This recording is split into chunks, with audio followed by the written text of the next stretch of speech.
On degenerates. It's Billy from Storm Trades with another trade recap. This time we're going to go through my NQ long trade from Tuesday, June 17th AM trading session. Just so you're aware, I post my pre-market analysis and my trades every day inside of Unicorn University. That's Ash Trades' Discord. We had a great crew in there, and there's a bunch of different trading floors that are super active, right? So the NQ floor, CL, gold, and just a really good community. So anyway, we got a win on this trade. Wasn't a monster. It was roughly 1.5 R. But anyway, let's get right after it. So first things first, we're on the daily chart. No surprise here. This is where we start. I'm trying to see if I can clearly find a narrative that makes sense. Okay, I want things that stick out. I'm looking for internal range liquidity, external range liquidity, and where we have most recently been delivering from. First things first, I'm going to mark out the previous daily low, previous daily high, and run a fib from the previous daily candle just to see where we are currently trading at the time of the analysis. I'm now going to mark out any external range liquidity or internal that we may currently be inside of. We're not currently inside of any. We've got a bearish daily fair value gap up here, and we've got some relatively equal lows below.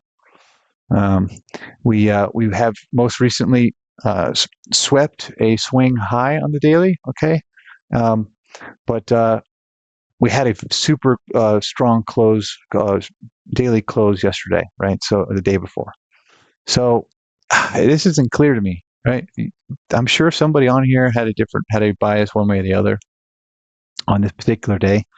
For me, if it's not super clear, right, this is not clear for me, I am neutral. It means I can see price moving in either direction, right? So when I have that, I'm a little more cautious once I go on to the hourly, or I will be more cautious for my trading session. However, the vast majority of my real analysis is going to be done on the hourly time frame. That's where I'm getting the market structure. That's where I'm getting my narrative, and where I'm determining where price is most likely to draw to. Now let's go ahead and move to the hourly time frame. All right, and again, I'm looking for obvious changes in the state of delivery, okay, and changes in order flow. So you can see here, you can almost see each side of the curve. It looks like Friday, right, we had a smart money reversal. I'm going to go ahead and mark this out as our change in state of delivery. We've expanded back into the range and had some retracement here on Sunday night into Monday. All right, and since then we've been moving up, right? So we've had higher highs, higher lows, higher highs, higher lows, and we look to be consolidating a little bit on this Tuesday. But for me, price has been moving higher. I would expect higher prices. I always want to draw a fib on the changes in state of delivery, move down and then back up in. I want to see the swing high to swing low. We don't really have a swing high there, but I'm just going to put it at the top of that candle and see that we have already started to get some candle closures inside of the -2 to -2.5, but we had not had anything over it. So it makes sense that we made a retracement here, but the -4 to -4.5, sort of line up with this internal range liquidity above. So it's just something to take note of, right? Price has moved a decent amount already this week, so we may not have a ton of room to go higher. However, if we do, we've got some liquidity up there. It's all just pointing to a story that's being told. Now, and I also want to mark out here, this is another order block on the hourly.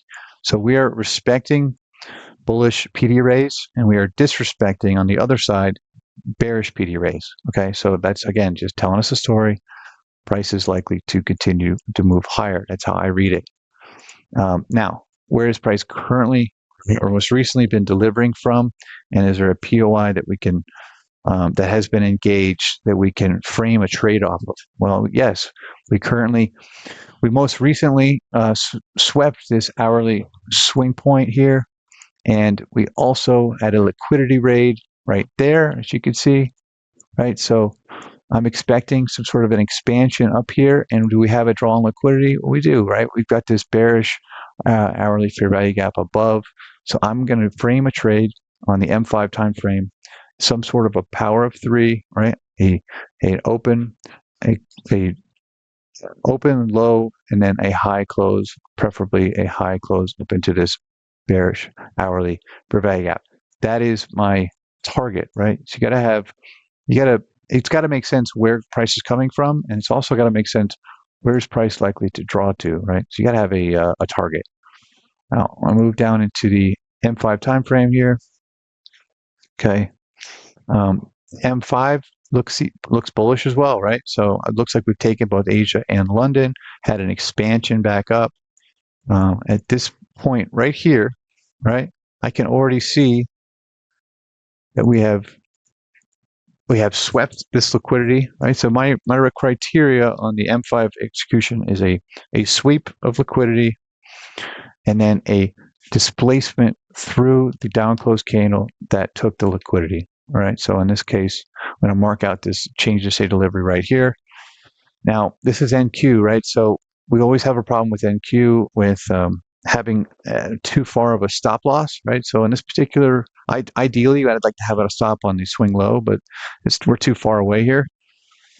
So I took a bit of a gamble, right? There's no real rhyme or reason as to where I had my stop, just being totally, transparent. But I wanted to wait for a retracement into this change in state delivery, and then you'll see where I put my stop. I wanted to give myself at least a 1.5R trade to the